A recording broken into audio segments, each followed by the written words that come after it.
Vejam só, esse é mais um bate-papo, né, das tantas que nós estamos fazendo. Nós estamos fazendo uma série de bate-papos, tá certo? A nossa escola está fazendo essa ação, né, e a gente está aprendendo, né? É como se a gente recebesse os nossos convidados no auditório da nossa escola. Oi, Lucineide. Então, a gente quer agradecer muito Diz a aí. presença do professor e deputado, né, Paulo Dutra, dizer que a gente está muito Na hora que você feliz. ligou, eu comecei a escutar legal. Agora, eu acho que na internet não, sem a chamada de vídeo, eu conseguia segurar, não. Que ele não está Cortou pra ouvindo, mim. deputado. Agora ficou em silêncio de novo. Ah, coisas da tecnologia, né? O importante é persistir. Estamos Isso. persistindo aqui, professor. Então, como eu estava falando, a gente está muito feliz em recebê-lo para falar um pouquinho para a gente sobre a educação integral, né, essa política pública, sua experiência com essa política, quando iniciou, enfim, né, um breve histórico. E a gente também quer aprender muito e a gente quer fazer também algumas perguntas, se o senhor não se importa. Tá certo? De jeito nenhum, vai ser um Então, prazer. que bom, deputado, que bom. Eu vou chamá-lo de professor, porque eu acho Ótimo. que professor é primeiro, não é? É lógico que a gente fica com ele pro resto da vida, a gente morre com ele. É Isso, verdade, uma vez isso professor sobre o mesmo. resto da vida. Isso mesmo. É Olha, verdade. eu queria que Givaldo dissesse alguma palavra também, não é? Para a gente dar início. Já está E logo após, anotado. Lucineide também vai falar alguma coisa, tá bom? Vamos lá? Dene, tá me escutando? Givaldo? Estou ouvindo, pode falar, Givaldo, estou ouvindo. É porque meu áudio aqui está chegando muito baixinho, viu? Boa noite a Certo. todos, professor Paulo Dutra, seja bem-vindo. É um prazer imenso estar com o senhor aqui e a gente com certeza aprende bastante nessa noite com a socialização dessa experiência positiva. Dene, continua aí que eu tenho dificuldade de vir aqui. Tá Deu para certo. ouvir bem? Deu para ouvir bem, sim, deu. Tranquilo. Lucineide, Eu estou com o ouvido bem próximo do telefone para conseguir escutar alguma coisa. tá. Estou aqui, Denê. Lucineide, você quer falar agora a sua parte? Eu gostaria de dar as boas-vindas a todos, né? Eu sei que vai ter algumas pessoas que ainda estão entrando na sala.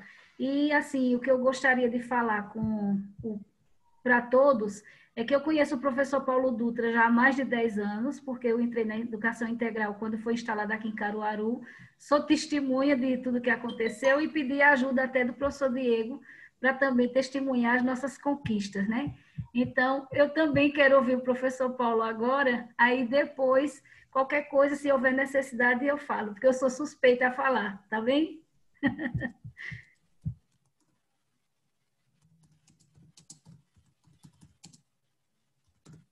Professor Paulo, não existe conquista sem desafios, né? Então, os desafios foram muitos. Eu vejo muitas conquistas da educação integral e agora no Mário 7, estou há pouco tempo. A equipe maravilhosa abraçou a causa, pedi que tivéssemos esse momento com o senhor para que eles e nós trocássemos aprendizado, até porque a educação integral já tem uma década, né? E a história da educação integral em Caruaru não existe sem o professor Paulo Dutra. Obrigado. Já é comigo?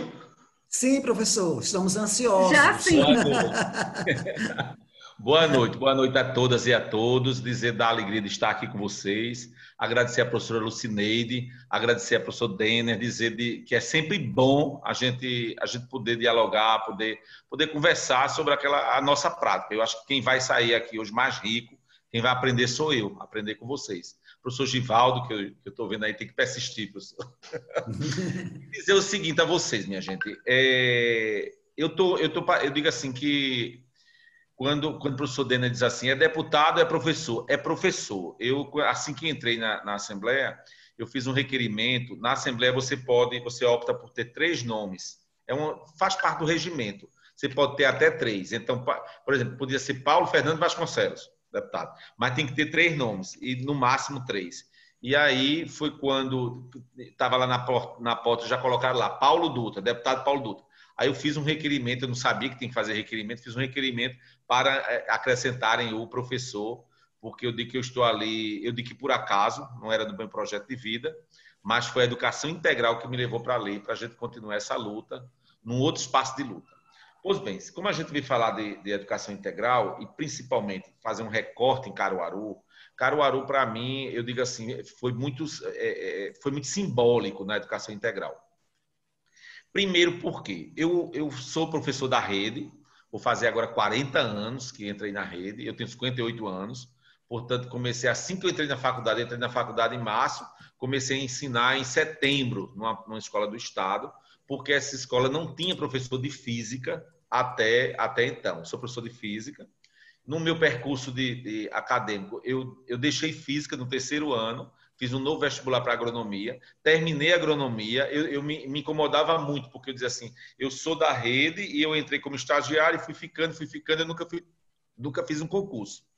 Quando a RAI chega, a professora Silke Weber, ela abre um concurso que professor de física, química e biologia podia ser engenheiro ou terminando engenharia. Como eu estava terminando agronomia, eu fiz o concurso, passei, então hoje eu sou professor de física concursado do Estado, porque tive o prazer, depois de terminar física na Universidade Federal Rural, já tinha feito 3 anos na Federal e completei. Então eu tenho agronomia e sou também licenciado em física, que eu optei por ser e continuar sendo professor de física.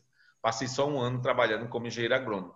E aí, quando foi em 2007, eu fui gestor de 3 escolas estaduais, e a Escola Técnica Almirante Soares Dutra, em 2007, estava lá já há 7 anos, na verdade ia fazer 8 anos, o governador Eduardo Campos abriu uma seleção pública para o cargo de gerente de GRE. E eu lembro que era um projeto piloto, ele fez apenas para as 4 regionais, e eu disse assim, eu vou fazer essa seleção, eu já sou gestor de escola, mas não tinha político, não tinha uma ligação política, mas só tinha votado em Eduardo Campos, sim, mas não tinha ligação política. E aí eu fiz a seleção e tirei em primeiro lugar. No ano que eu estava na regional, nós fizemos um trabalho muito bom. E aí eu fui convidado pelo secretário da época, Danilo Cabral, para, numa reunião com o governador Eduardo Campos, se pensar, ele sugeriu o meu nome, para que a gente pudesse implementar a política pública de educação integral. Que é importante que se diga que em 2007, quando o governador Eduardo Campos entrou, nós já tínhamos, desde 2004, a experiência de educação integral no ginásio pernambucano, começou lá, e nós tínhamos 20 centros em 2007. Na verdade, até 2006, funcionaram 13, e em dezembro de 2006, Mendonça Filho, através de decreto, criou mais 7. Então, em 2007, nós pegamos assim 7 escolas muito difíceis de começar a educação integral, mas foi um pedido na época do ex-presidente da Philips, Marco Magalhães, de que o governador Eduardo Campos ficasse durante 1 ano avaliando esse programa para ver se dava continuidade. E eu fui chamado assim que eu entrei na GRE, eu entrei na GRE 29 de março de 2007, e acho que em junho, julho, nós começamos a trabalhar, a fazer uma pesquisa se esse projeto piloto podia virar uma política pública, que na época ele dizia que não, porque era uma parceria público-privada. Nós tínhamos como se fossem as escolas charter dos Estados Unidos. E aí nós fizemos essa pesquisa e apontava que para se tornar política pública, nós tínhamos que chegar a 2010 com 160 escolas de referência, que a gente mudou o nome, né? 160 escolas integrais. Aí fomos pensar no nome, o bonito é a essência, criar a primeira lei, que é a Lei 125, para regulamentar essas escolas. E o que é que nós fizemos? Pegamos aqueles 20 centros experimentais e mais 31 escolas regulares. E por que eu digo que Caruaru é simbólico para a gente? Porque, na época, foi nos colocado a EREM Arnaldo Assunção, vocês conhecem aí em Caruaru, e a EREM Miguel Valverde. É importante que se diga que tudo que nós pensamos para transformar essas escolas, as gerências regionais, eu fui gerente de regional, mas as próprias gerências regionais não cumpriram aquele protocolo por exemplo, na época eu lembro que deveria ser, acredito até que era Mário 7, que ela fica no centro. Não, era estadual de Caruaru. era que se adequava mais, porque já era uma escola de ensino médio. E aí nos deram o quê? O Miguel Valverde, uma escola de fundamental, só tinha fundamental na história dela, um grupo escolar. E a Miguel Valverde, não, desculpa, Arnaldo Assunção. E a Miguel Valverde, que estava passando por uma dificuldade muito grande de estrutura. A quadra, o mato cobrindo, horrível estava o Miguel Valverde. Diz que é um dos bairros muito violentos de Caruaru, pelo menos na época era. E aí foi muito difícil para mim no começo, porque eu dizia assim, o protocolo dizia, tem que ter uma escola fundamental próxima para colocar o aluno do fundamental, tem que ser uma escola reconhecidamente com professores do ensino médio e que a comunidade reconheça como escola de ensino médio. E quando você procurava isso na Arnaldo Assunção, você não encontrava. Quando você procurava isso na Miguel Valverde, você não encontrava. Mas as regionais queriam mesmo, na verdade, tipo assim, vamos nos livrar dali. Quando eu digo livrar, no bom sentido, porque a estrutura vai vir nova, vai vir tudo novo. É cada um querendo fazer o seu melhor. E na época eu disse, meu Deus do céu, isso vai ser muito desafiador, porque você transformar uma escola de fundamental em médio já não é fácil. Os professores genuinamente do fundamental. Começou logo a confusão. O sindicato dizia que íamos privatizar o ensino. Eu, genuinamente da educação pública. Genuinamente da educação pública. Eu não tinha interesse nenhum de se vir como mero... ser usado como instrumento para transformar, para privatizar o ensino. E aí nós começamos, em 2008, a meta era 51 escolas. Começamos com 51 em 2008, mais 52 em 2009 e mais 57 em 2010. Senão, não chegávamos a 160 escolas. Então, foi uma transformação muito violenta. E eu lembro que, na época, em 2009, foi difícil convencer esses gestores a transformar as suas escolas, porque o sindicato batia muito. Já a partir de 2010, porque Eduardo se recandidata a governador e diz que vai chegar a 2014 com 300 escolas. Aí nós já tínhamos uma busca. Por quê? Porque esse programa já estava sendo reconhecido como um diferencial. Mas o que é que tem de mais bonito nessa política pública? É porque eu como professor, eu sou muito freiriano, li muito Paulo Freire, e eu aprendi que escola não é espaço físico. Escola é gente. Aí eu pensei na época, se nós cuidarmos dessas 51 escolas, e nelas estava o Arnaldo Assunção e o Miguel Valverde, se nós juntarmos essas 51 escolas, as 20 antigas com as 31 novas que estão entrando, regulares, pega essa filosofia na sua essência, aí a gente foi beber na fonte do professor Antônio Carlos Gomes da Costa, que eu digo que é o iluminado, ele não era doutor, ele não era mestre em educação, e o pessoal do privado já estava, tipo assim, já esquecendo ele, porque dizia que ele foi presidente da FEBEM, lá de Minas Gerais, e que ele não dava conta mais dos jovens do ensino médio. Eu disse, peraí, vamos lá. E fomos beber na fonte da educação interdimensional. E eu acredito que foi isso que nos fortaleceu cada vez mais. Reunimos todos os professores dessas 51 escolas, por disciplinas. As únicas disciplinas que ficaram juntas foi artes e educação física, porque não tinha o número suficiente. Construímos um currículo único para essas 51 escolas. E foi a partir daí que começamos a disseminar. Foi a partir daí que a educação física passou a ter aula teórica na sala de aula. E foi a partir daí que os professores se conheceram, construíram verdadeiramente esse currículo, e aí foi fácil disseminar durante o ano de 2009, 10 e 11, porque é quando fechava o primeiro ciclo das escolas de referência. Mudamos o nome, que eu penso que a identidade é tudo.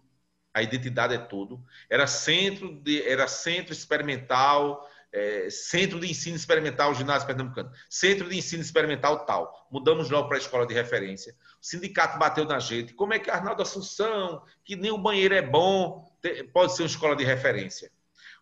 Fomos juntos com a parte estrutural. Arquiteto na secretaria não falta. Então, cada projeto maravilhoso, mas você sabe que do projeto até sair do papel, lá se vão 4, 5, 10 anos. Mas a escola funcionou. E o que é que me deu muito gás nisso aí? É que nós tivemos uma formação, uma possibilidade de fazer um mestrado na Universidade Federal do Juiz de Fora. E o Brasil tinha 10 vagas. 10 vagas para o Brasil, que eles chamam de vagas que não são compradas, que o MEC comprava, por exemplo, acho que minha turma foi de 40, o MEC comprava 40 vagas, e aí a universidade era obrigada a abrir 10 vagas para o país todo. E eu concorri esse mestrado, achando que não passava de jeito nenhum, e passei entre os 10. Fui sexto colocado no país. E fui fazer esse mestrado. E eu digo assim, eu sempre gostei de estudar, eu disse assim, eu estou à frente de um programa que eu quero saber se ele realmente tem efetividade, se ele dá certo, se ele não dá. Será que eu não estou sendo instrumento dessa privatização? E aí, isso eu estou falando de 2011. Já era 2011, meu Deus, 12. E aí, 2011. Aí eu fiz um recorte. Qual foi minha pesquisa, meu objeto de estudo? Era pegar as 103 escolas, então meu recorte foi... Eu tive 2008, 2009, né? Em 2009 eu tinha 103. 9, 10, 11. Em 2011, foi pegar as 103 escolas que entraram no ano de 2009, porque não entraram 51, depois 52? 2009 eu tinha 103. O terceiro ano de 2009, ele faz 9, 10 e 11. Então, eu dei o recorte em 2011. Nas 103 escolas que tinham terceiros anos, eu peguei a de melhor IDEP e a de pior IDEP. E fizemos uma pesquisa. Para nossa surpresa, a melhor escola deste ano, de 2011, foi a Arnaldo Assunção. Veja, isso já mostra tudo e já valida o que Paulo Freire diz. Escola é gente. E pasme, quem foi a pior? Quem foi a pior? Foi a escola de referência de ensino médio de Pojuca, que tinha sido criada entre as 20 lá de trás do programa do programa experimental. Eu digo assim, pasme, porque era uma escola que já tem história. O Arnaldo Assunção estava no seu primeiro e terceiro ano. E aí, a pesquisa nos mostrou que esse programa ele tem efetividade, que ele tem um diferencial nele, ele tem um DNA diferente das outras políticas que foram pensadas lá atrás de educação integral. Veja, eu estou falando de 2012. Nós ainda estávamos implantando até 14 as 300 escolas de referência. E eu tive assim eu digo que a grata satisfação, o grato prazer, o reconhecimento, vamos chamar assim, de 5 secretários. Porque passaram por mim até 2018, 5 secretários. E até hoje estão se implantando escolas de referência. Tudo bem, no outro modelo, agora é escola com fundamental de manhã, com médio à tarde. São escolas integrais de 35 horas aulas, porque na época nós tínhamos semi-integrais de 35, integrais de 45 horas aulas. Hoje são chamadas todas de integrais, as de 35 e as de 45. E aí as de 35 estão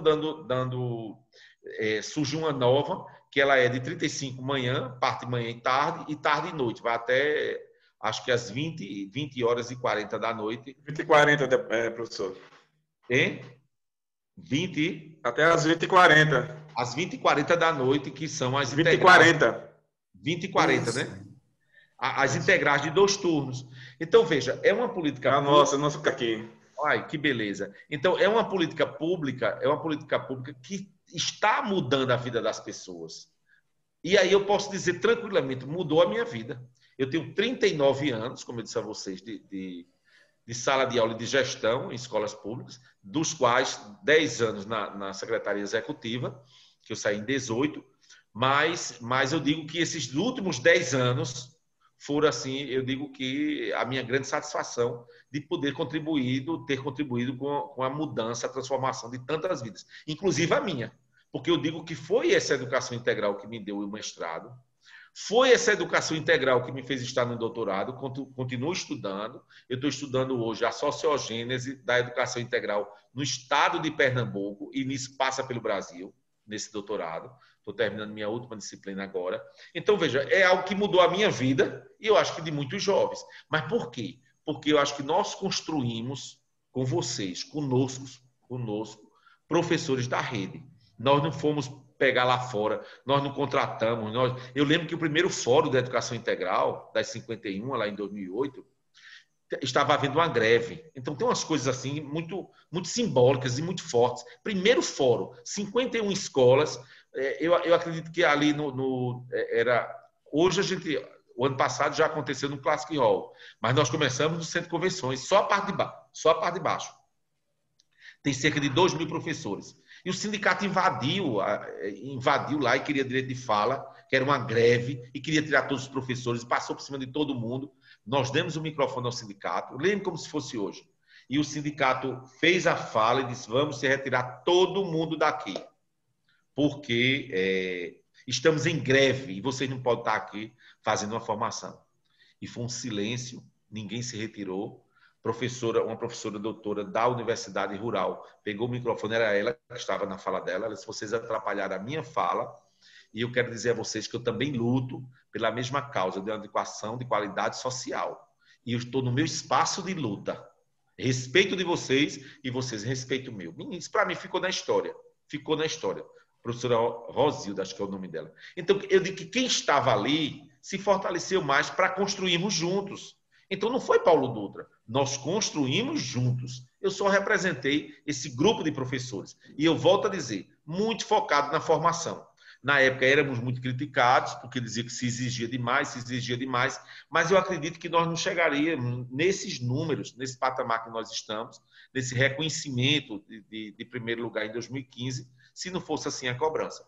Sei que agora, com essas novas mudanças, fundamental e médio, nós vivíamos naquela época a municipalização, então era muito recorrente e a briga era forte, porque os municípios não podiam, eu entendo até que não podiam, não é que não queriam, não podia assumir o fundamental. Hoje, o Estado já passa por está numa outra posição de assumir também o fundamental, é tanto que tem escola agora integral do fundamental, nós já temos EREFs também, mas eu digo que é uma política pública que ela não tem volta.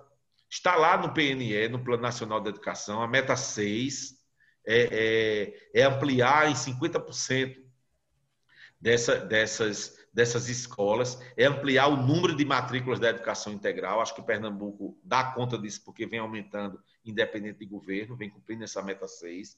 Sei que falta muito, muito a avançar. Tem muito a avançar. Mas eu acredito que o caminho, eu dizia sempre e digo, o caminho nós descobrimos, é a educação integral. Precisamos rever esse currículo da educação integral do 45, e com todo respeito às escolas de 2 turnos, não é simplesmente colocando ou fortalecendo mais as de 35 ou colocando 2 de 35. Eu acho que tem que rever mesmo o currículo de 45. Talvez sejam muitas aulas expositivas quando você pensa das 7h20 às 17 horas, das 7h30 às 17 horas.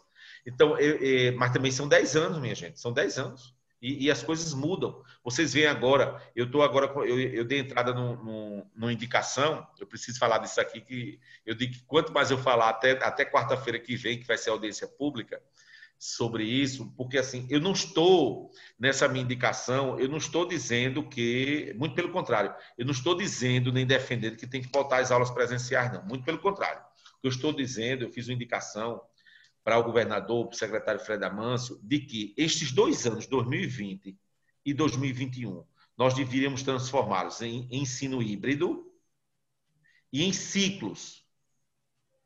Por que em ciclos? Porque o estudante do primeiro ano hoje, que ele está hoje no primeiro ano, ele só pode, por ser em ciclo, ele só pode ser avaliado no final de 2021, no final do ciclo. Significa dizer que você tem o próximo ano todinho para recuperar algo que ficou aqui para trás. Se rever o currículo e fazer 2 em 1, como fizemos no Travessia, como fazemos no EJA. E Pernambuco tem uma coisa boa, tem o presencial, que foi em primeiro lugar, e Pernambuco tem os polos de EAD.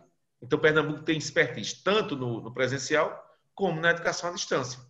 E aí nós transformaríamos em ciclos e voltaríamos apenas os terceiros anos, os 9º anos e os 5º anos. Por que esses aí? Porque nós temos um presidente lá, tem lá um MEC, que não abriu mão do Enem em janeiro. Se o Enem não é em janeiro, não tinha por que voltar também não. Tem alguns colegas, Paulo, você tem que defender a não volta. Se não voltar ninguém, minha gente, nós estamos excluindo mais ainda os nossos alunos do 3º ano. Porque eles não vão ter nem de forma remota e nem de forma presencial. Tem que fazer valer esse trabalho de vocês. Essas nossas aprendizagens, o que eu aprendi nesse ensino remoto agora, O que vocês aprenderam, a gente não pode dizer que não houve aprendizado nesse tempo, não. Não foi nada perdido, não. Nós estamos perdendo muitas vidas.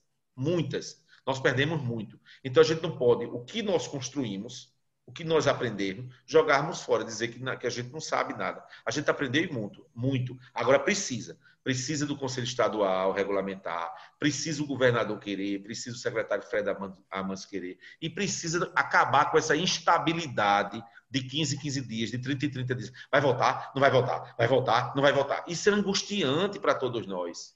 Para o aluno, para o professor, para tudo. Vai ser lançado agora, o governador deu a banda larga, não sei nem como é que chama ainda, a internet, vamos chamar assim, a possibilidade da internet para professor e para o aluno, para os alunos. Mais um motivo de reconhecer o ensino remoto. Mais um motivo. Se é precarização, vamos ver lá na frente, mas nós estamos em momento de guerra. Nós precisamos salvar nossas vidas, e precisamos diminuir as perdas do conhecimento dos nossos jovens. Acho que é isso que a gente precisa. E acredito que essa atualmente é a nossa grande missão. E é por isso que eu digo que não era meu projeto de vida, eu nunca quis ser deputado, não estava no meu projeto de vida, mas eu digo que a educação integral me levou para a Alep. Por quê?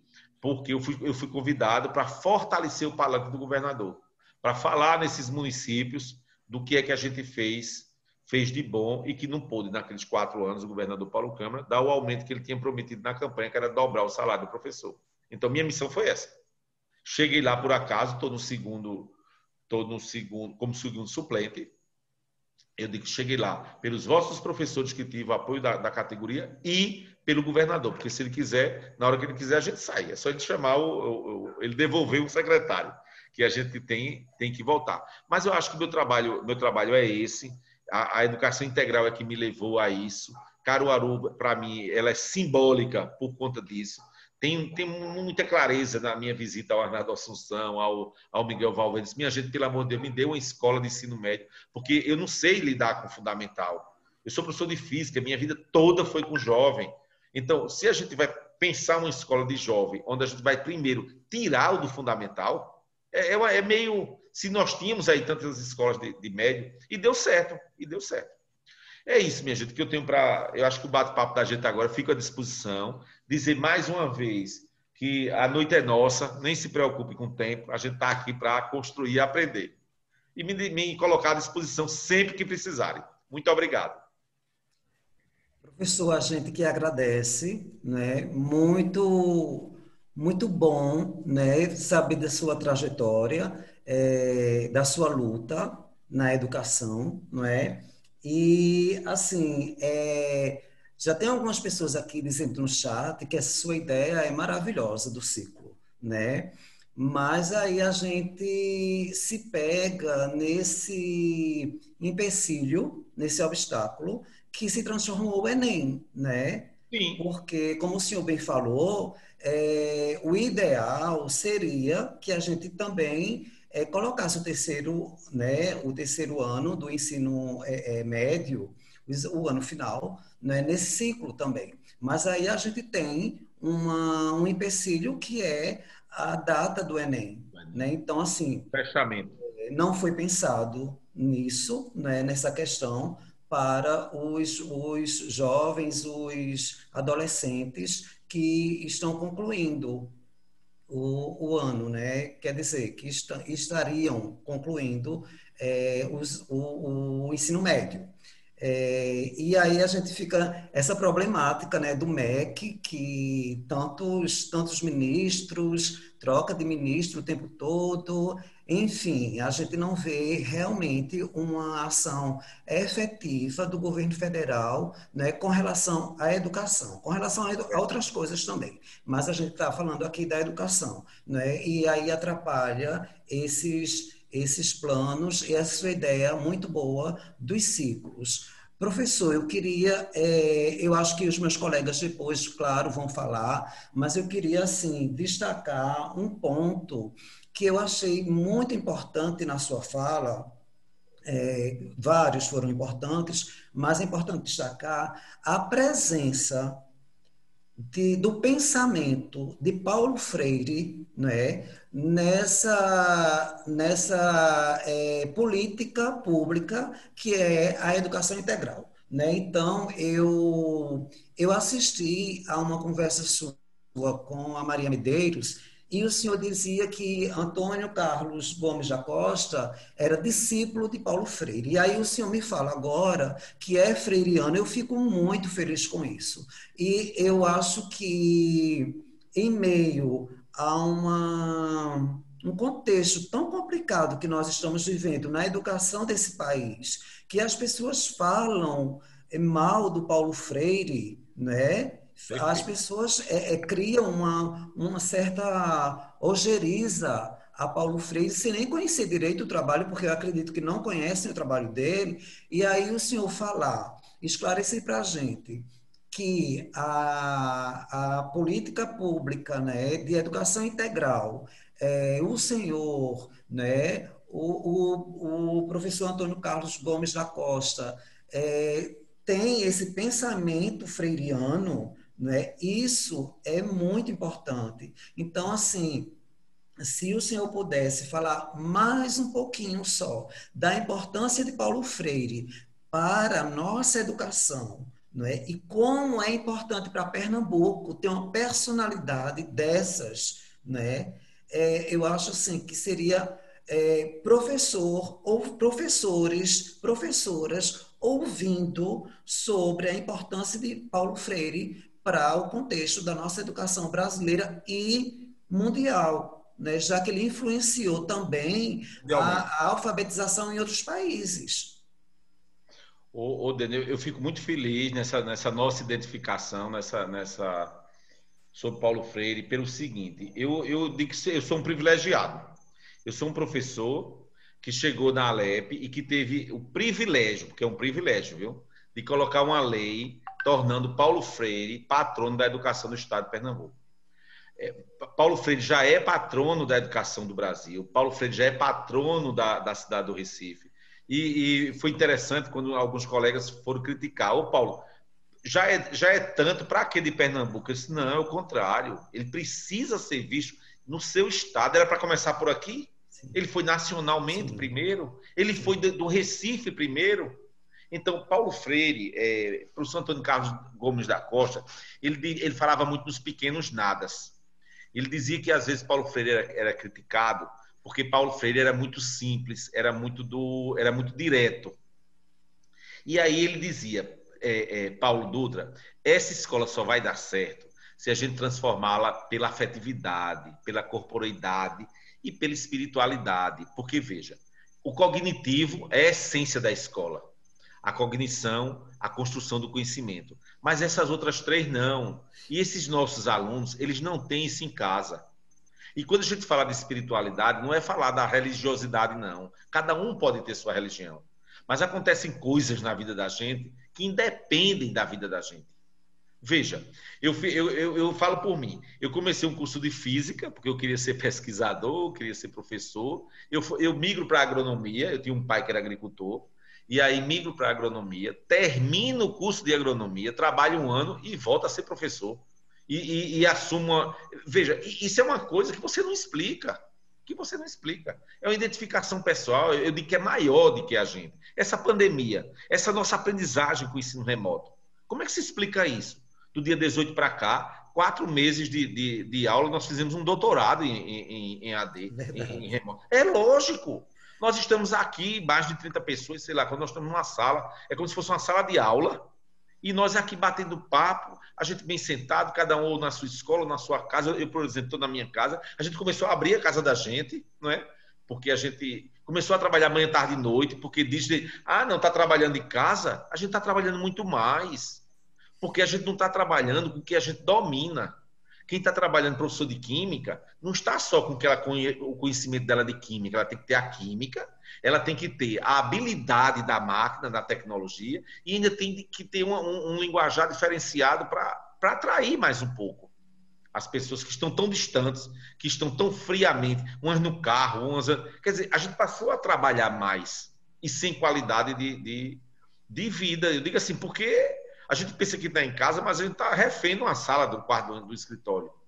A gente tem, muitas vezes, é um computador numa casa para 3, 4, 5 que precisa naquele momento. E eu acho que as famílias estão loucas aí com esse ensino remoto, que não é brincadeira. Sim. As crianças. Então, eu acho que Paulo Freire, ele é pouco. Tudo que a gente fizer, nós pernambucanos educadores, tudo que nós fizermos nesse momento, Paulo Freire, é pouco. Porque querem, sim, denegrir a imagem dele, querem dizer que a educação no mundo, no país, está ruim por conta de Paulo Freire. Nós avançamos muito, minha gente.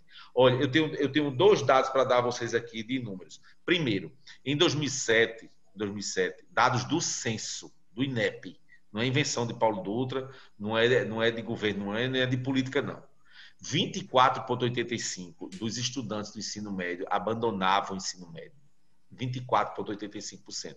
De cada 100, cerca de 25 abandonavam. Esse mesmo MEC, com outros governos, Pernambuco foi cair nesse abandono, 2019, dá 1,25%. Menos de 2 estudantes abandonam o ensino médio. Aí vem essa pandemia. Se nós não cuidarmos desses estudantes, esse número vai passar de 25%. Isso é um dado. Um outro dado que você estava falando da questão do terceiro ano, da volta do terceiro ano, é importante que se diga. Pernambuco hoje tem cerca de 2 milhões. Nós somos 9 milhões e 300 mil habitantes. Pernambuco, 9 milhões e 300 mil habitantes. Eu estou dizendo em números fechados. Vocês procurarem por aí, você pode ver que é um pouquinho mais, um pouquinho menos. E nós temos, na educação básica, 2 milhões, também número fechado, 2 milhões de estudantes. Veja, se as aulas voltam a partir de 1º de setembro, nós vamos ter, em movimento no estado de Pernambuco, 2 milhões de estudantes. Ah, mas vamos fazer rodízio? Nós, professores, vamos ter contato com os 2 milhões. Porque o aluno, metade vem hoje, metade vem amanhã, mas o professor, se não contratar, se não dobrar a quantidade, que não é fácil assim, vamos ter contato com ele todos os dias. Ou com todos os 2 milhões. Número redondo. Nessa proposta que eu faço, esse número cai para 250 mil.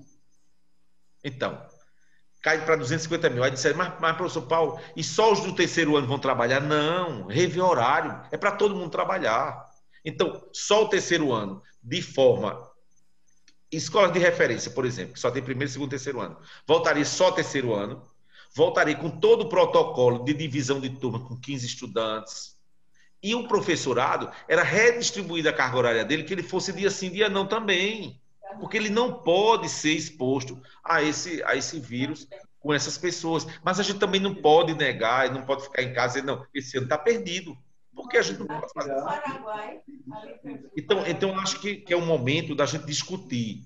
Quando eu coloquei essa proposta, é porque eu me senti obrigado, Dena e demais professores, eu me senti obrigado a ter um posicionamento. Porque primeiro eu sou contra. Mas ser contra por ser contra e prejudicar todo mundo, vamos construir uma proposta. Está aí o Enem. A gente conseguiu adiar o Enem, mas não conseguiu mudar para maio, para junho do próximo ano. A gente ficou em janeiro. A gente tem que lidar com essa realidade. Então, eu acredito que é um trabalho de todos nós, defender Paulo Freire e defender as nossas ideias, o que a gente acredita, para o bem da coletividade. Professor, neste momento agora é defender a vida, né? Porque senão há um risco de uma segunda onda e com certeza mais pessoas irão morrer. O senhor está certíssimo, muito boa a sua ideia. Eu acho que, em primeiro lugar, é a defesa da vida. Precisa. Sem vida não tem nada, não tem economia, não tem escola, não tem nada, minha gente. Eu sou um dessas pessoas que venceu o coronavírus. Eu tive lá dia 3 de abril, eu tive no comecinho. Dia 18 fecham as escolas. Acredito que dia 20, 22 nós fechamos a Alep. E aí, quando foi 3 de abril, eu amanheço com esse bendito desse Covid-19. Fiquei 21 dias literalmente isolado e isso mexe demais com o emocional da gente, com os valores da gente. A gente se vê tão perto, porque a televisão também só dá assim, 40 por dia, 50 por dia, 140 por dia nós tivemos aqui em Pernambuco mortos. Professor, vocês falaram que tem muitos pais que assim, estão com medo de enviar os filhos para a escola, né? Por conta do risco de trazer o Covid para dentro de casa. Então tem que se pensar de uma forma diferente, né? Por isso que tem que ser uma construção coletiva. Não adianta governo, não adianta Paulo Dutra, não adianta gestor dizer vem e fica lá e a escola está fechada porque ninguém está tendo segurança. É verdade. Esse próprio protocolo sendo adiado, aos pouquinhos, e só diz 2 dias antes, só diz, isso é muito ruim. Isso é muito ruim, não pode ser assim. Cria instabilidade na gente. É verdade. Mas deixa eu deixar vocês falarem, que eu estou falando muito. Tá ótimo, professor. Veja só, eu vi que o senhor, não sei se mantém ainda, mas o senhor mantinha um canal, alguma coisa no seu Facebook, que era o Professor Paulo Explica, e era voltado para os adolescentes, né? Política, né? Então, o senhor explicava alguns termos políticos. O senhor o senhor pensa que é importante que a nossa juventude, que os nossos jovens, eles entendam de fato, né, o que é fazer política? Penso sim. A ideia é quando nós pensamos naquele bonequinho lá, que todo mundo Sim. votou e eu fui voto vencido. Todo mundo, eu achei tão feio aquele bonequinho, mas tudo bem. Mas precisava chamar a atenção e ter uma linguagem mais Claro. justa. É pelo seguinte, né? Estão demonizando a política. A política partidária não está fácil. Eu entrei nela na partidária agora há pouco. Sei que é dificílimo. Mas veja, por trás disso tudo, eu digo que há um interesse. Eu agora já vejo. Há um interesse de afastar as pessoas da política. Veja, Uhum. quem está na política hoje tem, eu vou chamar de seus nichos políticos. Então, um político aí antigo qualquer e ele tem, eu vou chutar aqui, ele tem 6 cidades que votam com ele, 6 prefeitos que votam com ele, enfim, tem toda uma relação com esses 6 prefeitos. Então ele precisa de X número de votos, que quando você soma, Caruaru, eu sou o deputado de Caruaru, sei lá o que o prefeito vai me dar ali, 5 mil votos, não sei quem vai me dar. Então eu endemonizo para ninguém mais votar. E se você analisar, eu vou chutar esse número eu estou chutando. Nós temos 9 milhões e 300, cerca de 8 milhões que podem votar, só 5 milhões votam. Um pouco mais da metade é que vai votar, é que vota realmente, porque o resto é nulo, é branco, as pessoas não querem votar. Então, esses que já têm seus nichos fechados, permanecem. Então, a gente não tem gente nova. Eu tive o prazer, por conta de vocês, professores, Pernambuco tem 184 municípios. Eu nem fiz campanha achando que ia ter voto em tantos municípios. Mas eu tive votos em 181 municípios. Só 3 municípios eu não tive pelo menos um voto. E é por isso que eu digo que foram os professores, porque essa é a forma de você chegar a tantos lugares, que eu não fui a todos. Fui a todas as regiões, mas não fui a todos, de forma nenhuma. Não dava nem tempo, nem tinha condições financeiras para isso, nessa campanha. Mas veja, o que é que a gente está fazendo agora? E aquele bonequinho, eu digo que a gente botou ele para explicar. Dia 11 agora de agosto é o Dia dos Estudantes. Foi uma forma de homenagear, foi uma forma de fortalecer, foi uma forma de dizer que eu acredito, independente de partido. Eu digo, dia desse, alguém disse assim, engraçado, você passou tanto tempo nas escolas e as pessoas, você não fez aquele nicho político para votar em você. Mas era o contrário. Eu estou dizendo aqui a você publicamente e os diretores sabem disso. Nós temos diretores de diversos partidos, de diversas cores. Eu brigava para mantê-los. Se eles são bons tecnicamente, eu queria lá saber quem votou politicamente. Na época da política a gente pedia. Eu digo que o povo gostava tanto de mim que atendia. Às vezes até atendia naquele que a gente pedia para votar. Mas tinha suas convicções de todos os lados. Eu trabalhei, eu lembro lá na própria secretaria, quem não conhece a professora Ana de Pádua, a professora Ana de Pádua é histórica e veio do PFL e muitas vezes politicamente tem que tirar. Não, de forma nenhuma. É um baluarte, professora Ana de Pádua foi conosco nesse projeto. Agora não, agora eu estou vendo o outro lado, eu preciso juntar um grupo político. O que é que a gente está fazendo para o dia 11? Eu vou ter eu estou chamando de pequenas lives, porque são 30 minutos apenas, até porque senão não dava conta. Nós escolhemos, não escolhemos foi porque eles nos procuraram. Pegamos 4 estudantes de regiões diversas aqui do estado e vamos bater um papo com eles. Estudantes oriundos dessas escolas, estudantes que estão se candidatando a vereadores nas suas cidades. Aí você me pergunta, estão todos lhe apoiando? Até gostam de mim, mas você tem do DEM, eu acredito que tem um que é do DEM, tem do PCdoB, tem... Tu estás entendendo? Não é... Porque eu não acredito nessa política de... Não, e eu estou fortalecendo eles, porque eu, como deputado, vou conversar com eles. Para uns pode ser bom, né? Para outros pode ser ruim. Como é que você está com aquele deputado? Você devia estar comigo. Mas veja, porque eu acredito nessa escola que fortalece o projeto de vida do estudante. Não é o meu. Não é o meu. E eu estou fazendo isso para mostrar que essa escola realmente transforma e cria novas lideranças. Eu cheguei na Alep, eu não tenho um prefeito, eu não tenho um vereador. Eu até acho que, se eu quiser me manter no próximo, eu não consigo de jeito nenhum, se eu não tiver um prefeito e um vereador, pelo menos. Mas até agora, eu não tenho um vereador que diga assim, meu deputado é Paulo Dutra, ou vice-versa, nem prefeito.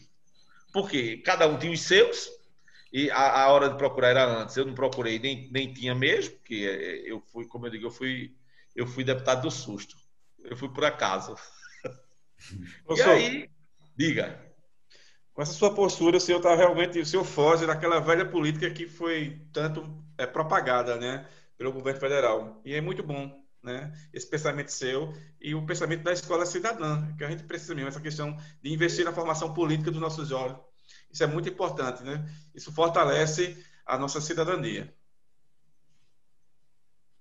O professor Antônio Carlos dizia que nós temos que ensinar os jovens que o Estado, ele é obrigado a ofertar as oportunidades. E os jovens a fazerem as boas escolhas. Veja, eu não posso, eu professor, você professor, não pode dizer ao jovem que a melhor escolha é ele escolher, não. É ele ser do seu grupo, não.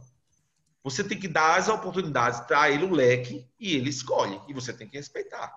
Então, eu acho que é isso que a gente está fazendo. Aí, na terça-feira, nós vamos estar amanhã, parece que é 2h e 2h, porque à noite eu já tinha uma live conversando com esses meninos, 30 minutos para a gente parabenizá-los mesmo e como representante de uma categoria que são os estudantes. Acho que a gente está fazendo diferente mesmo. Isso aí eu acho. Até porque eu não sei fazer, eu não sei, assim, se eu também criticava, por que é que eu vou querer copiá-los, né? Fazer igual. Tem que fazer diferente mesmo. É verdade. Sai do discurso, né, para a prática. É mais importante do que o discurso. Muito bem, Então, parabéns, professor. Parabéns, professor. E essa postura, ela realmente não deveria ser, né? Mas ela é inovadora.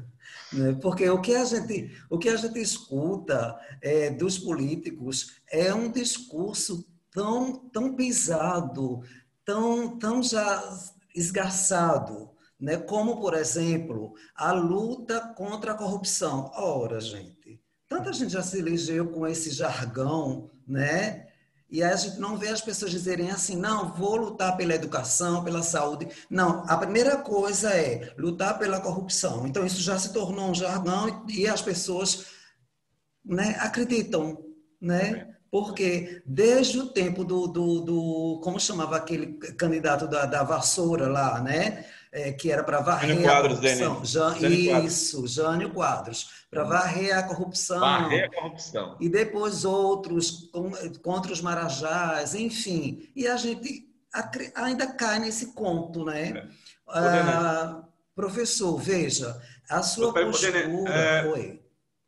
É importante dizer, professor Paulo, eu sou professor de História, né, e fico muito feliz em conhecer esse pensamento do senhor, porque realmente quando você fortalece a politização, não vai dar espaço para esses candidatos, esses políticos aventureiros que fazem da política realmente uma profissão, né, como a gente está vivenciando isso aqui no Brasil. Isso é muito bom, né? A gente tem que fortalecer mesmo e politizar. Verdade. Pode aprender contigo aí. Ô, Denner. Então, oi. Só um momentinho. Oi. Eu vou aproveitar e fazer uma fala aqui. Sim. Professor Paulo Dutra, eu conheci Givaldo como presidente de Grêmio, lá no Padre Zacarias. Então, eu sou testemunha também da jornada de um jovem, né, que nós temos na Escola Integral, os protagonistas, e sou testemunha do trabalho de Paulo Dutra ao longo desses anos, e também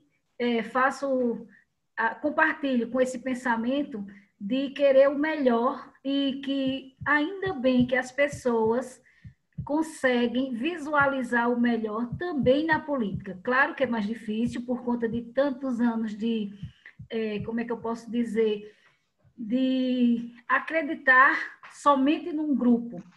E em relação à ida do professor Paulo para a Alep, foi um sonho construído aos poucos, porque desde que eu conheci o professor Paulo, nos fóruns, nas atividades da educação integral que ele abraçou, a gente via esse sorriso, essa vontade de querer crescer e que o outro também crescesse, tá? Então, eu sou testemunha da luta de ambos e que política, muita gente confunde política com políticos, né?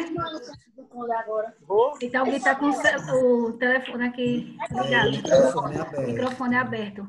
Então, muita gente confunde os políticos com os políticos. E, na verdade... Por favor, o microfone de alguém está aberto. E, na verdade, políticas são ideias divergentes, né?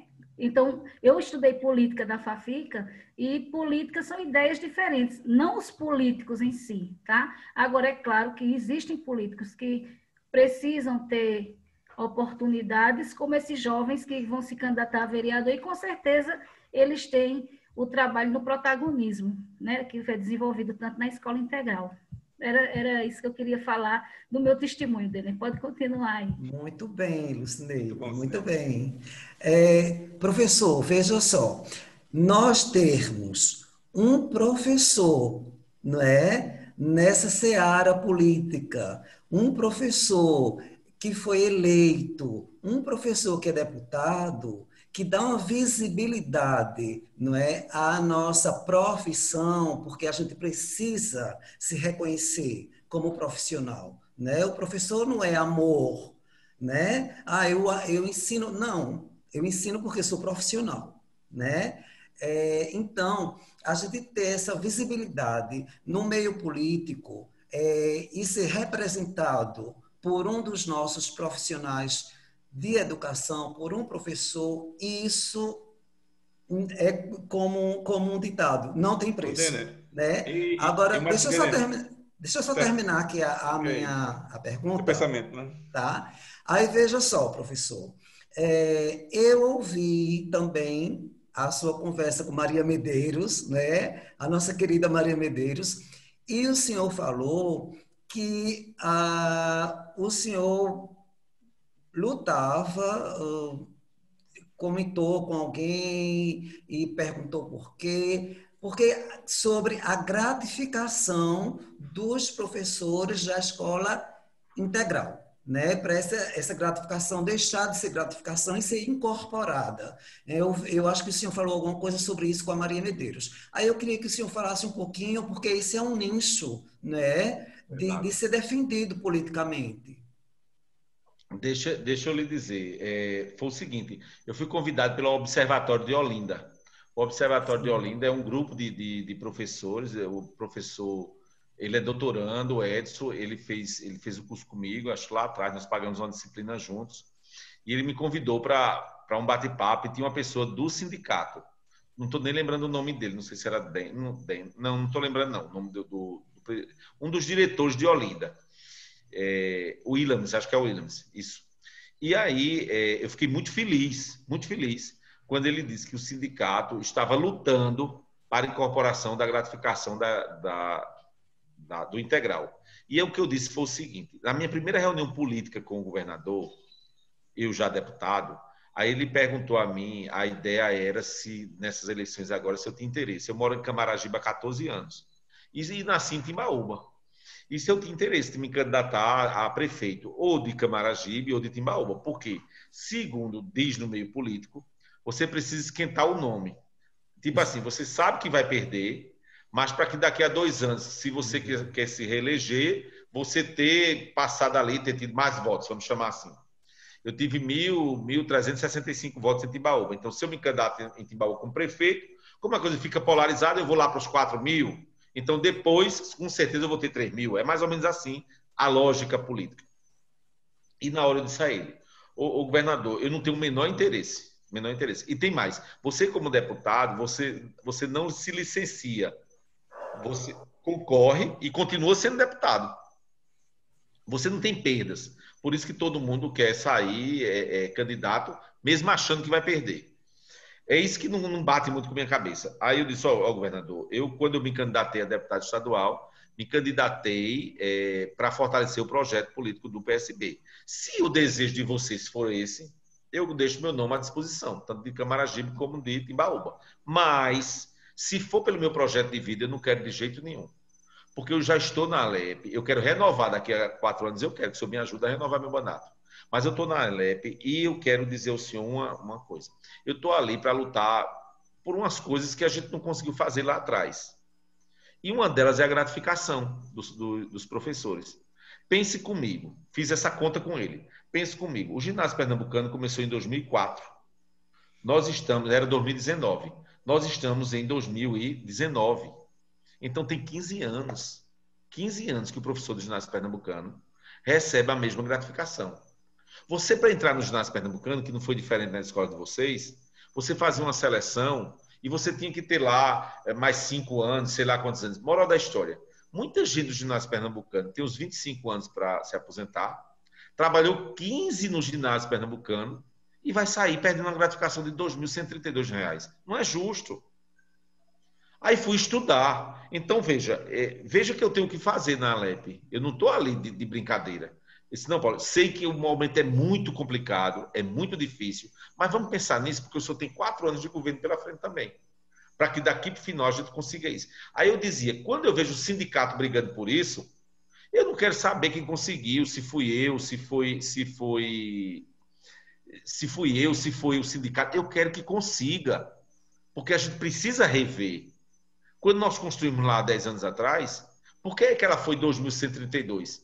Porque naquela época já tinha alguém que ganhava 2.132 no ginásio pernambucano. Era para a gente não baixar o salário de ninguém.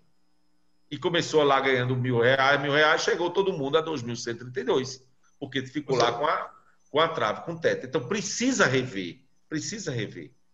Aí eu fiquei muito feliz que o sindicato também está brigando por isso. Porque o que é que o sindicato brigava lá atrás? Para não implantar a educação integral, aí não olhava muito para os professores, porque ele não queria nem implantar, que era privatização.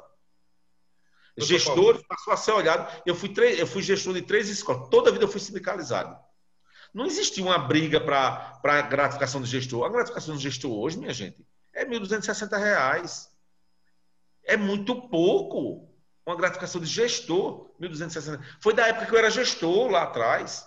Ah, mas agora tem uma gratificação que se não sei o que você ganha mais 1.000. Mas a de gestão é 1.260 de grande porte. Tem que ser revisto. Oi. É louvável, assim, o senhor está de parabéns, porque o senhor chegou a deputado e não esqueceu as suas origens, né? Isso é muito importante e essa questão de lutar pelos professores vai sair altamente relevante. Eu vou fazer uma pergunta ao senhor. Veja, a nossa escola ela se tornou integral a partir desse ano, com 35 horas. Com relação às analistas educacionais, que também são pessoas que estão dentro da escola, que trabalham muito, né? Elas também não têm direito à gratificação do ensino integral. Qual é a sua opinião sobre isso aí e qual é a sua luta dentro da Assembleia para com as analistas educacionais? Eu digo, Givaldo, que está num pacote só. Nós recebemos os representantes das analistas lá na Assembleia, recebemos os representantes dos administrativos, é importante que se diga que os administrativos não têm essa gratificação, e tem outro grupo de administrativo que na época você podia ter o 207, e que foi incorporado para 20 horas, para 40 horas, e cerca de 252 não optaram naquele momento e agora querem. E eles também são 2 coisas distintas. Mas o administrativo também não tem a gratificação. Então, veja, vamos rever isso de analista do analista e do administrativo. Agora, é bom que se diga. O analista não tem, porque quando foi criado, quando foi pensado a escola integral, ela tinha 6 cargos comissionados. 6 chefes de núcleos de socioeducacional que eram comissionados. Então, foi na mesma época que regulamentou os analistas educacionais. Então, foi deixado de fora as escolas integrais. É isso que eu digo que tem que rever. Na hora que botou o analista na escola integral, não colocou a gratificação. Ficou só para professor. O administrativo era o seguinte, a discussão do administrativo, que eu participei dela também. Ora, se o administrativo trabalha hoje 8 horas, porque o administrativo tem o que tinha 207, trabalhava 8 horas na escola. 6 mais 2, 8. Por isso que ele tinha 207. Aí o que é que acontece? Ele trabalhava 8. Aí o que é que se dizia lá atrás? A escola integral, na sua maioria, ela não tem à noite. A maioria delas não tem mais aula à noite. Elas são durante o dia. Ele já trabalha 8 horas e tem o salário dele. Então, foi por isso que não foi pensado. E nos centros de ensino experimentais, também não tinha, o administrativo não tinha. Era só professor. Porque isso, na verdade, foi uma construção coletiva do que tinha do passado e que a gente trouxe para o presente. Por isso que teve por isso que tem esses cargos, uns tem, outros não tem. Mas é uma luta que nós encampamos também, não tem justificativa. Essa escola ela tem que ser repensada, principalmente agora. Ora, nós construímos essas de 51 quando nós tínhamos 20. Nós temos mais de 400. Tem que ser repensada. Tem que ser revista. Ok, professor. Parabéns aí. Eu gostaria de... Professor, sem falar, só um momentinho, sem falar que essas pessoas são profissionais da educação, né? Que hoje é o dia desses profissionais. É Então, isso. as pessoas que pisam o chão da escola, né? Professores, né? Administrativo, analista e secretária, são todos profissionais da educação, né? Lucineide, pode Oi. continuar.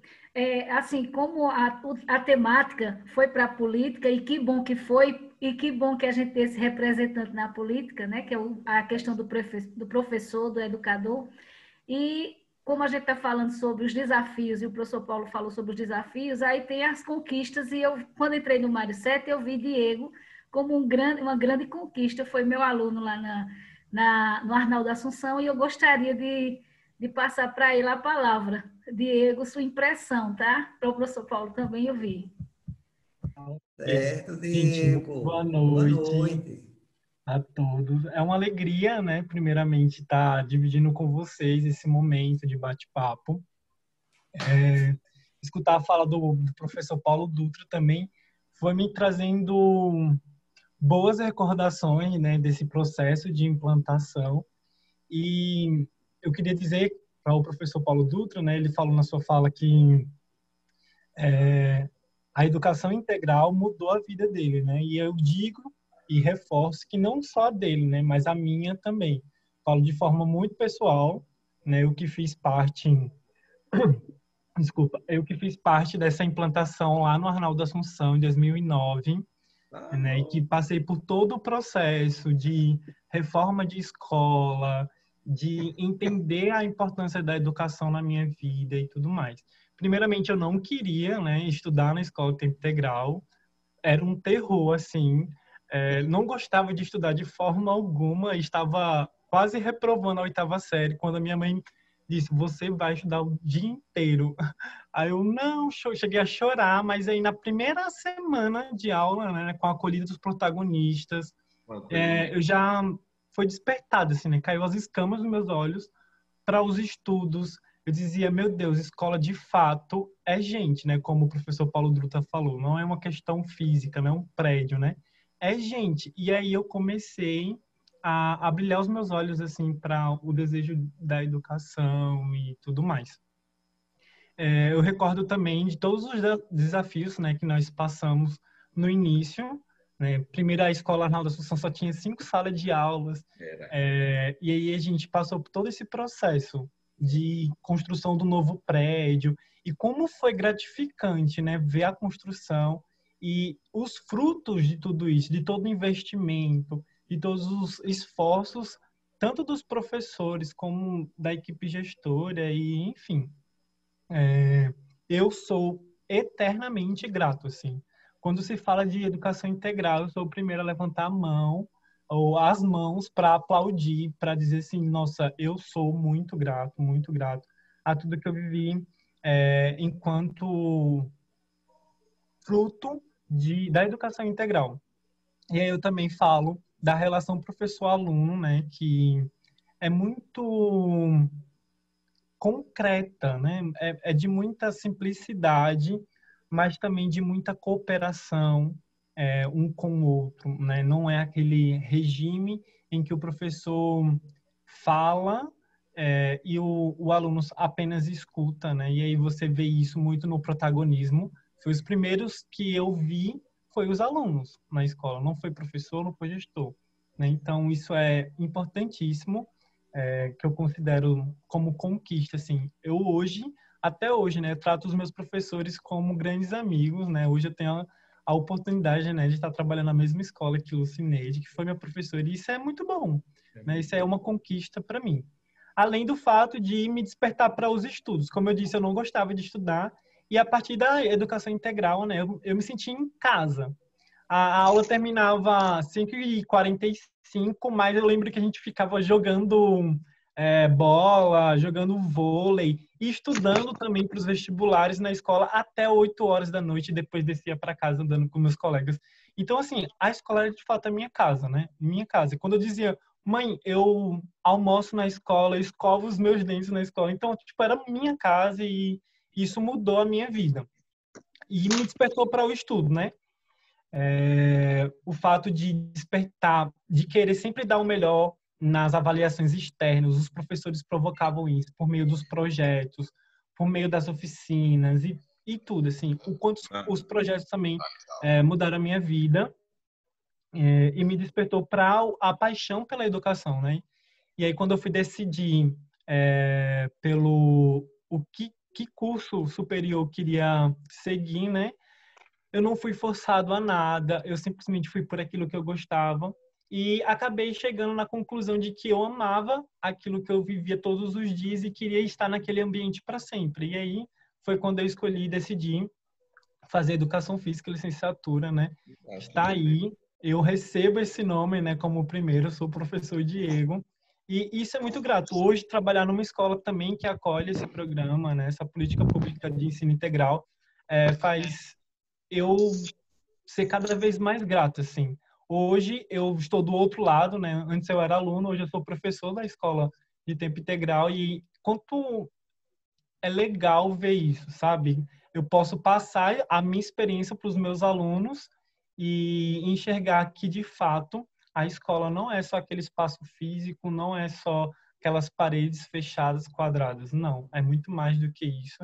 E pode, sim, de fato, mudar a vida de muita gente, como o professor Paulo Dutra falou.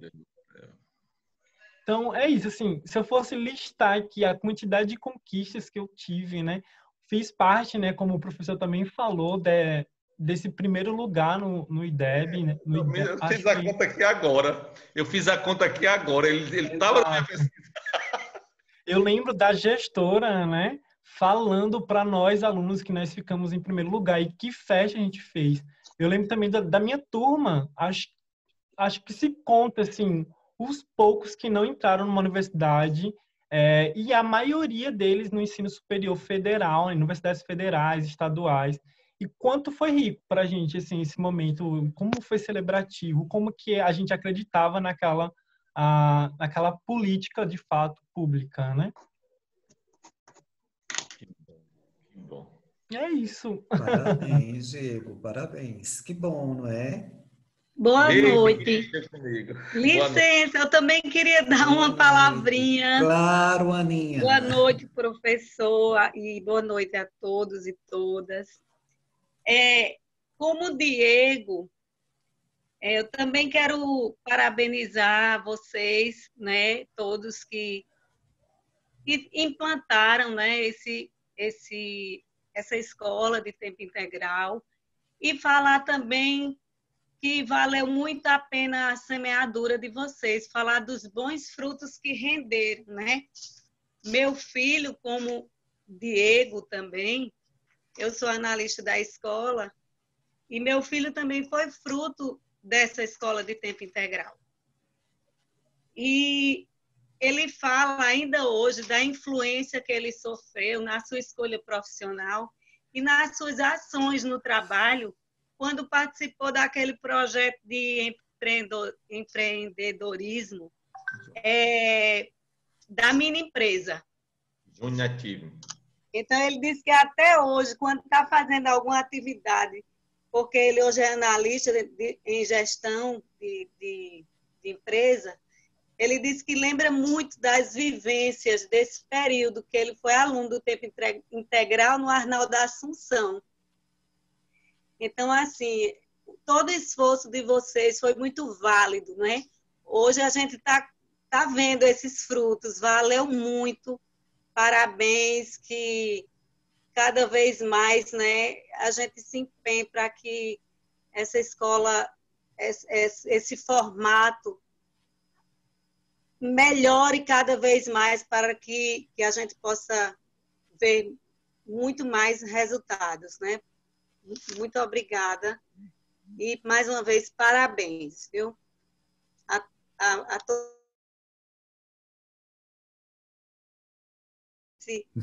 esse trabalho, esse projeto muito lindo. Eu que agradeço, professora, pelas suas palavras e quero dizer que conte comigo nessa briga pelos analistas. Foi pensado, vocês eu digo, fora da integral, mas toda escola, acredito que hoje, toda escola integral tem um analista fazendo seu trabalho, com tanto que a gente acompanha desses trabalhos. Obrigada. De vocês. Precisa... Agradeço a Givaldo por ter lembrado, né, dos analistas. Claro, lembro de todo mundo. E dos demais, né, que não foram claro, contemplados ainda. Professor Paulo. Professor Paulo, Luana Lúcia e os demais aí presentes na sala, veja. É interessante, assim, essa política pública de escola tempo integral ela é muito positiva e a gente está vendo aí os resultados. E é importante destacar, né, como o governo de Pernambuco vem avançando com essa política ao criar o tempo integral de 2 turnos e dando condições de um aluno das camadas populares de poder fazer um estágio no contraturno. Isso é muito importante, né? Como você já falou no início, lá na escola a gente tem um turno que começa às 7 horas, vai até às 14, e o outro das 14h10 às 20h40. Isso é muito importante porque vai dar oportunidade a esse aluno carente da camada popular de ter um ensino de qualidade, né, de forma efetiva e poder ainda trabalhar no contraturno. Isso é uma ideia assim, fantástica e sinaliza o avanço e a preocupação do governo com a causa popular. Minha gente, deixa eu agradecer que eu me emocionei com você, professor Diego, professor de Educação Física, aluno, como Givaldo também foi dessas escolas, mas eu digo assim, porque era ele falando e eu fazendo as contas. Se ele entrou em 2009, ele fez parte da minha pesquisa, daquele resultado 5,35 naquele ano. Então, Diego, muito obrigado. Eu digo que eu dizia sempre que eu passava nas escolas, eu dizia que essa escola só vai mudar, com todo respeito a nós, profissionais da minha geração e os que estavam na época. Mas ela só vai mudar quando esses alunos fizerem as licenciaturas e estiverem nos nossos lugares. Porque nós tivemos uma outra educação. Foi mais difícil mudar a nossa concepção de educação. A nossa, que eu estou dizendo, a minha. Por isso que eu digo, eu tenho 39 anos de Estado, mas eu vivi em outra escola. Eu fui professor, minha gente, professor de física. Ele tem que pegar, porque só são 2 aulas semanais, a carga horária de física do ensino médio da escola regular. Então, eu tinha que pegar de 1º, 2º, 3º ano, e às vezes ainda queriam botar matemática, se eu saber ensinar. Eu só ensinei 6 meses uma vez matemática, e para nunca mais. Isso não tem perigo para eu ensinar matemática, porque o povo diz que é a mesma coisa, e não é. E aí, era muito complicado o que a gente aprendeu. Eu sou de uma época que professor bom era aquele que mais reprovava. Eu sou dessa época. E aí a gente aprender que a escola ela não foi feita para reprovar, ela foi feita para construir conhecimento. Então, até a gente aprender, aceitar, como dizia o professor Antônio Carlos, e praticar, é uma luta. E eu fiz isso. E isso a gente só faz porque o ser humano ele tem essa capacidade de se readaptar. É isso que a gente está fazendo agora nesse ensino remoto. Então, é um crime dizer que esse ensino remoto não vale. É um crime o Conselho Estadual de Educação ainda não ter normatizado isso e fazer valer pelo que a gente está vivendo. Então, Diego, eu fico muito feliz com você, eu vi ali a Aninha, né, com a professora Ana, com a analista, quando ela fala também do filho dela, porque aí eu acredito que realmente nós estamos fazendo o trabalho da gente, é mudando essa sociedade, é mudando esses valores. Então, é isso que eu estou dizendo. Eu vou conversar com 4 estudantes na terça-feira, mas eu digo assim, estudantes prontos, que estão aí como vocês, com a vida encaminhada, e eu sei que foram essas escolas. Eu estou falando de Macaparana, eu estou falando de Goiânia, eu estou falando tem Alan lá em Afogados da Engazeira, no Sertão, e escuto você agora, eu me emociono com isso, porque eu sempre disse, quando vocês estiverem nessas funções de professor, de gestor dessas escolas, aí realmente a gente mudou esse estado de Pernambuco. Professor, pode ter muito orgulho, de fato, pode se emocionar demais, assim, não é só eu, né, que posso testemunhar os frutos da educação de tempo integral, mas muitos amigos meus, colegas de classe, também hoje são defensores dessa política, são gratos demais por tudo que nós vivemos enquanto alunos dessa escola, né? Enfim. Muito obrigado também, viu? Obrigado.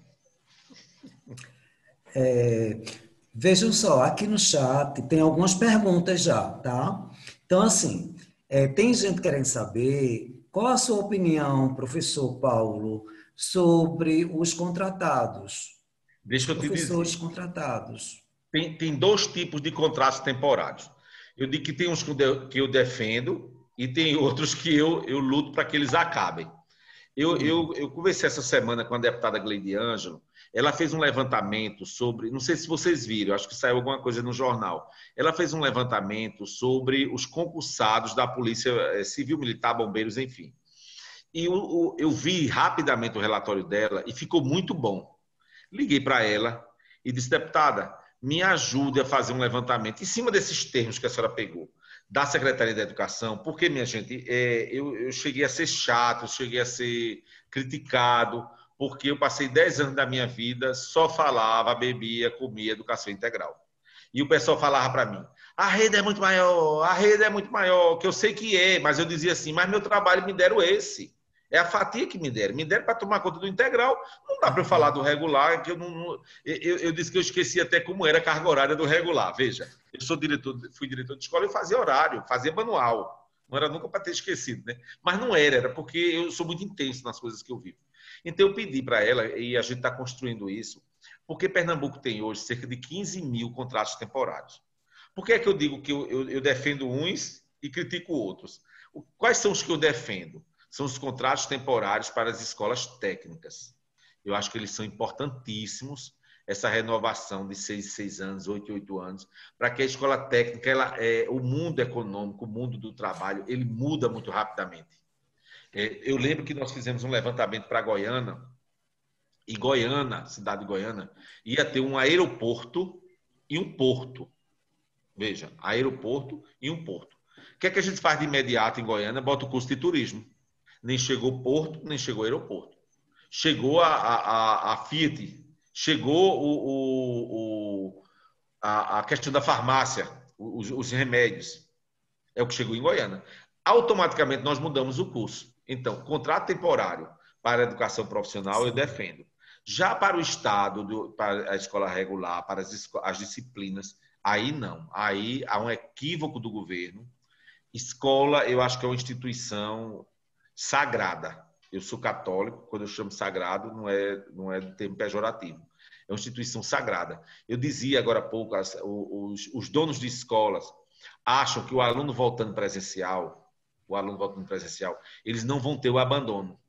E eu defendo que não. Não é o aluno voltando presencial, é a escola se dando o valor que ela tem. O que se devia fazer, como eles já estão trabalhando de forma remota, era melhorar o professor, era dar uma formação ao professor, melhorar o salário dele para ele dar manhã, tarde e noite em casa e fazer esse menino aprender na medida do possível. Eu não defendo o remoto em detrimento do outro, não. Mas para a gente ficar afastado, porque o mais importante é a vida. Mas aí eu defendo que, quando eu chamo precarização, não é precarização porque ele é contratado, não. É precarização dessa relação que fica nas escolas. Porque o professor, esse clima que é construído nas escolas integrais, quando você bota quando você tira muda toda a equipe. Muda toda a equipe. Ô, professor Paulo, Então, eu vou fazer, só para concluir, só um minutinho, Oswaldo. Aí, o que é que eu estou fazendo? Eu vou concluir esse levantamento para começar a me posicionar em relação aos contratos temporários, que eu acho que não precisava ter 15 mil como tem, não. Isso é muito ingrato conosco que somos do serviço público. Mas diga, Oswaldo, desculpe. Veja, realmente o senhor está certo quando o senhor afirma aí que existe uma distinção entre o professor contratado e o professor efetivo em toda a rede. A gente sabe disso aí. Lá na nossa escola, na EREM Maricete, a gente olha para cada profissional e vê apenas o professor. A gente não quer saber se é assim, não importa a condição se é contratado ou se é efetivo. A gente olha o professor, a gente olha o humano. E a gente não conseguiu fechar toda a carga horária do integral esse ano com o professor efetivo. Nós colocamos alguns contratados completando carga horária e vou fazer assim, só um pequeno registro aqui. E eles fazem um trabalho excelente. Muito bom, muito bom. Muito bom o trabalho deles. Entendeu, muito professor? Bom. E ganha menos, não está errado? E ganha menos, exatamente, ganha menos. Mas assim, o trabalho deles não deixa a desejar em relação ao professor efetivo que recebe a gratificação do integral. É importante registrar isso aí. Mas é isso que eu digo, o trabalho, às vezes, com todo respeito, às vezes, tem professores contratados, são até melhores, Eu fui gestor do governador Barbosa Lima. E eu nunca gostei muito da educação física, viu, Diego? Nunca gostei. O que eu pude enrolar professor de educação física. Então, quando eu pegava um professor que não gostava da aula que enrolava, eita, dava certinho, porque eu enrolava ele também, ele pensava que me enrolava, que eu não gostava. Então, quando eu cheguei no governador Barbosa Lima, tinham 8 professores de educação física. Meu Deus do céu, o que é que eu vou fazer? Aí esse povo vai dar nó e pingo d'água aqui em mim. Nesses 8, você tinha tem amiga minha, Ana Rita Lorenzini, que foi aí muito tempo da SES, é amiga minha hoje, era professora lá do Barbosa Lima. Amiga e irmã, Ana Rita. E na hora eu me apavorei. Então você tinha nesses 8 muito bons e tinha muito ruins, como tem tudo. E aí eu cheguei numa escola, eu fui diretor também do Padre Nécio, tinha uma estagiária, não era nem professora, tinha uma estagiária, Andréa Paiva, uma outra grande professora de educação física. Eu gosto de dar os nomes por isso. A Andréa sozinha fez uns jogos internos, que acho que até hoje eu me lembro dessa abertura de jogos internos do Padre Inécio, de Andréa. Mas o que é que teve de bom no Barbosa Lima? Até puxado por Ana Rita. Eles construíram a primeira proposta de educação física do Estado de Pernambuco. Então, eu acho que em todas as categorias você tem bons e ruins profissionais. Agora, não pode você estar fazendo o mesmo trabalho, isso é lei, né? Você está fazendo o mesmo trabalho, cumprindo a mesma carga horária e ganhando bem menos. E poder, a qualquer momento, você sair, porque cria aquela estabilidade. Qualquer momento chega não, eu sou efetivo, eu quero aqui, porque é perto da minha casa. E aí? Então, eu acho frágil, a relação frágil. Eu acho uma estratégia desumana, né? É uma estratégia desumana. Esses contratados, e aí adia concurso, não tem concurso, enfim, né? Agora, por que é que eu defendo para a educação profissional? Porque como o econômico muda, mas não são todos, não. Eu defendo para aquele da turma da noite e do subsequente, e que pega algumas aulas no médio integrado, mas tinha seu corpo efetivo e tem uma possibilidade, dependendo do curso, dessa rotatividade, para você ter professores mais atenados com o mundo do trabalho. Só por isso. Isso. Veja, temos uma outra pergunta aqui no chat. Professor, como se encontra a questão do novo piso salarial do professor 2020 junto à Alep? Na verdade, a Alep, ela não discutiu ainda a questão do piso, porque parou tudo nessa pandemia. Mas o que nós sabemos, o que nós estamos acompanhando, é de que a gente está tendo uma briga maior, porque estão querendo que nós, professores, funcionários públicos, não tenham aumento nesses próximos anos. Então, a gente está numa briga, eu digo assim, numa briga maior, acompanhando, mas também a nível federal, né, que a gente também não se furta a isso. Mas não existe ainda uma discussão acirrada sobre isso na Alep, não. Eu não sei nem dizer como é que está a negociação, para ser muito sincero com vocês, como é que está a negociação hoje com o Sindicato dos Professores. Ok. Que são aqueles 12%, né? 12,1 coisa por cento, não é isso? Que era para ter sido agora em janeiro. Sim. Mas realmente eu não sei lhe dizer. 12,84. Paralisou, não é a discussão. Que bom. Mas eu não sei dizer em que ponto se encontra nessa negociação do sindicato com o executivo, não. Tá bom. Professor, tem um comentário aqui de precisamos lutar pela gratificação de secretários escolares e analistas. Contamos com seu apoio, deputado Paulo Dutra. E é exatamente a gratificação que eles não têm direito desde a essência, lá em 2008, quando foi criado o programa, e que eu disse que a gente estamos lutando juntos. Podem contar comigo. E quem fez essa colocação foi Rosângela. Ela Foi Rosângela, é gestora da escola, da outra EREM, que abriu aqui em Caruaru, a Adélia Leal. Adélia Leal. Isso Certo? mesmo. É uma escola próxima lá. Olha, veja que incoerência. Pensem comigo. Você só é secretário de uma escola de ensino médio se você tiver o nível superior, se você for professor, certo? Se você não tiver o nível superior, você só fica nas escolas fundamentais. Você não pode ser secretário. Você pode ser administrativo, mas só é secretário se for professor. Aí, se você for professor e assumir a função de secretária, você recebe a gratificação. Se você for administrativo e só pode ser secretário se for professor, então você é professor, você não recebe. Não tem que rever? Tem que rever. Entendeu? Isso. É muito lógico. Eu sou professor, mas meu contrato é administrativo. Eu só posso ser secretário se eu for professor, se eu tiver o curso de licenciatura. Aí eu assumo secretário. Mas eu não ganho gratificação porque eu não tenho um contrato de professor. E não é isso que diz a lei. A lei diz que é para ser professor. É incoerente, precisa ser revisto. É verdade, mas essa preocupação já é muito positiva, né, professor? De pensar isso aí e de querer rever. Né? Isso já é muito positivo, tá certo? Rosângela, valeu aí, obrigado também pela sua participação aqui. A gente faz parte de uma só rede e a gente tem que se ajudar, a gente tá todo mundo junto, no mesmo barco, né? Então, olha, valeu eu fico mesmo. muito feliz. Sabe o que é que eu preciso agradecer a vocês? Por exemplo, eu saí em 2018, né? A eleição foi em outubro, eu tive que sair em abril. Eu me afastei do integral em 18, nós já estamos em 20, né? E eu fico tão feliz de poder conhecer assim escolas novas, pessoas novas. A gente está falando da mesma política que está sendo implantada. Então, eu quero agradecer, Lucineide, mais uma vez a você, a Alguma coisa aconteceu aqui. estarmos aqui. Eu apertei o botão. Fica no seu Isso. Eu quero agradecer assim, a oportunidade também, a questão de o professor Paulo estar aqui para falar conosco, né? E uma das coisas que eu aprendi com o professor Paulo, eu nunca tinha entrado na Alep, nem sabia onde era a Alep, mas quando ele foi eleito e tomou posse, eu fui ver, porque eu me senti tão íntima a ponto de querer participar daquela cerimônia que o professor chegou lá, né? Então, claro, a gente tem outros professores na Alep, mas não com a história de vida que eu vivenciei dentro de Caruaru e que eu posso testemunhar, né? Então, Denner, nós somos muito pouco lá. Salvo engano, só para vocês entenderem, são 11 delegados e 3 professores. Sou eu, Tereza Leitão e Dulcicleide Amorim.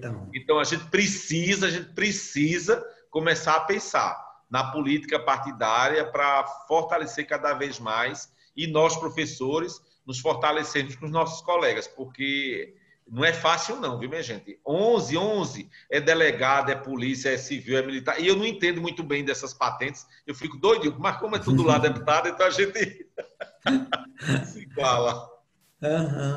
Tereza Leitão é uma querida também. Muito querida. Professor, veja, nós queríamos agradecer muito a sua presença, né, novamente, falar de como foi importante, né, esse bate-papo, né, que a gente chama de bate-papo, tá certo? Porque é bem descontraído, não é? A gente tem essa intenção que seja descontraído, que seja leve, e realmente foi, não é? Foi muito bom. Espero que algumas pessoas tenham começado a desconstruir essa ideia do político, não é? Que estão querendo colocar na nossa cabeça. e começar a procurar pessoas que realmente tenham um compromisso, né, com o social, né, porque política é essa luta pelo bem comum, né, não pode ser o bem de um, tem que ser o bem comum, o bem de todos, né? Então, é um prazer muito grande, foi um prazer muito grande de ouvir, né? A escola Mário Sete, os profissionais de educação, os professores, as nossas escolas irmãs que foram convidadas e que estão aqui, não é, ouvindo. Obrigada, Dani. Nós agradecemos muitíssimo a participação de todo mundo, tá certo? A gente também quer fazer um agradecimento especial ao Colégio Adventista, né, que cedeu esse canal, né, vamos dizer assim, essa plataforma para a gente poder gravar, né? Então, assim, a gente agradece de coração, né? E a gente vê essa rede de solidariedade que se forma, não é? Entre as escolas, entre os colégios, os profissionais. Então, esperança, minha gente, né? Esperança, solidariedade entre as pessoas. Então, muito obrigado. Givaldo? Exatamente. Professor Paulo Dutra, a gente agradece a sua colaboração aqui com a gente nesse bate-papo. E quero dizer ao senhor que o ano passado, no segundo semestre, quando a gente foi, Flávio nos indicou para sermos uma escola integrada de 2 turnos, a gente começou a ir ao Recife. Eu, Denner, Rosângela, né, nós somos companheiros lá em vários momentos de Givaldo. viagem. E a gente ficou encantado lá no Recife com as conversas com a professora Maria Medeiros e com toda a equipe. Não é isso, Denner e Rosângela? Isso. Porque a gente Isso. está juntos assim. Isso mesmo, E a- Givaldo. Oi?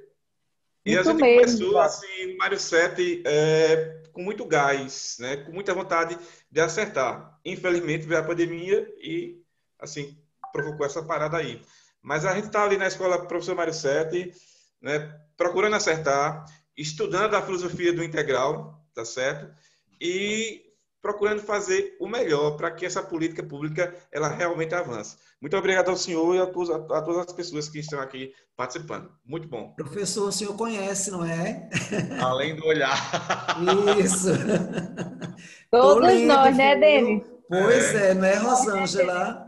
Ele que Isso, organizou, viu? O foi. senhor que organizou. E a Muito Professor, gente, bom, agradeço professor. muito, viu, ao senhor pela força, pelo apoio, pelas respostas positivas. A gente realmente acredita, o senhor nos representa. É um orgulho muito grande tê-lo como colega de profissão, né, uma pessoa da sua importância representando a gente na Alep, viu? O senhor vai muito longe, obrigado. viu? Porque a gente Muito gosta obrigado. muito do senhor, Eu que né? agradeço a todos vocês. Obrigada, Dizer que Givaldo, Deni, todo mundo. a Por Muito nada. bom. Givaldo, a Dena, a Lucineide e a todos Quando, vocês. quando a gente voltar no presencial, professor e deputado, vá visitar a gente. Será um prazer muito grande lhe Vou receber, sim, viu? vou sim. Eu prometo a Se Deus vocês, a quiser. gente marca, faz uma presencial, tá bom? Ótimo, Se Deus Abração ótimo. para quiser. todos. Tchau. Abraço, boa Abraço, noite. Obrigada, tchau. Givaldo e Deni, todo mundo. Ah, Boa tchau, tchau. Tchau, por noite. nada, Rosângela.